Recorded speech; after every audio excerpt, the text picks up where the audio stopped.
My fellow Americans, I've always thought New Year's Day was an especially American tradition, full of the optimism and hope we're famous for in our daily lives, an energy and confidence we call the American spirit.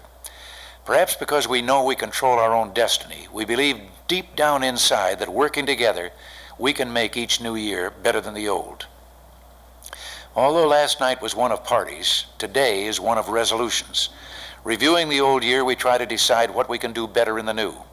Most of us are with our families, near the warmth of the hearth, watching the parades with our children and football with our friends.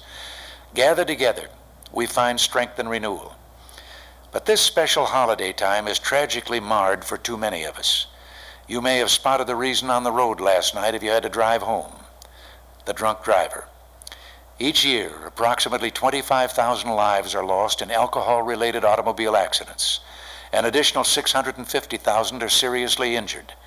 The personal pain and heartache caused by these needless tragedies is immeasurable, and billions of dollars are lost in medical costs, wages, and through hours of missed work. This weekend, while millions of Americans are traveling on our highways and streets, and while hundreds of millions more are celebrating with their loved ones, let's take a few minutes to think of ways to protect ourselves and our families from the menace of the drunk and drug-influenced driver. The first step is to realize that a drunk driver accident is no accident. The motorist who drinks too much and then drives, who uses drugs and then gets behind the wheel of a car, is a disaster waiting to happen. Overall, alcohol is now involved in up to 55% of all fatal highway crashes and is a contributing factor in more than 2 million motor vehicle accidents each year.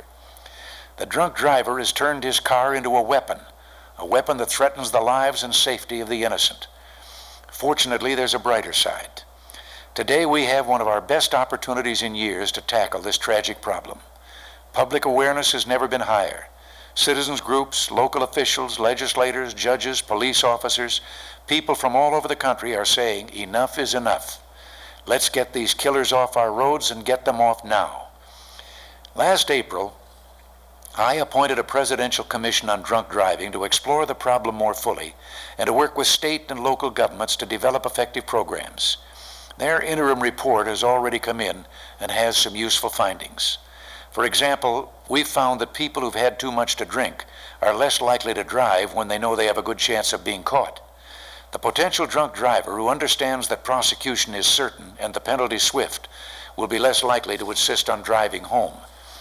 For this deterrent to work, however, state and local law enforcement officials must make it clear that they mean business.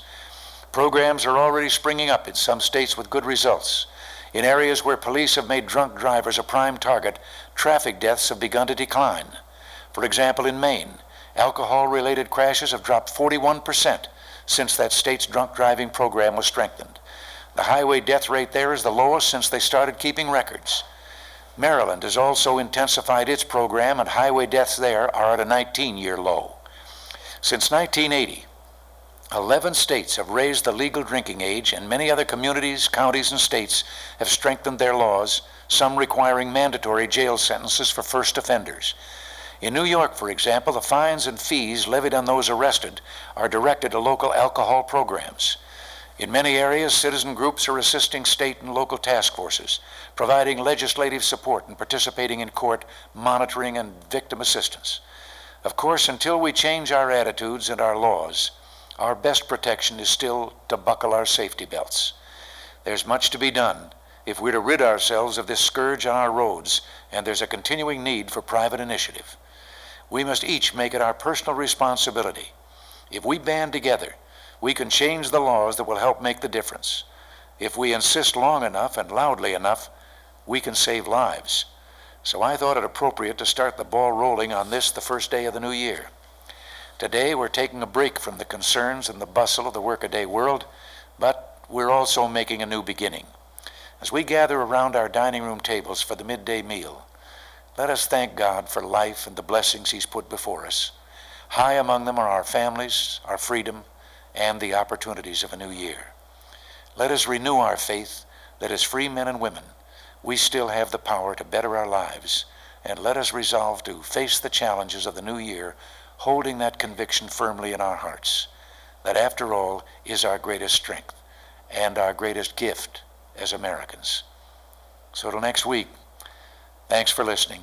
Happy New Year, and God bless you.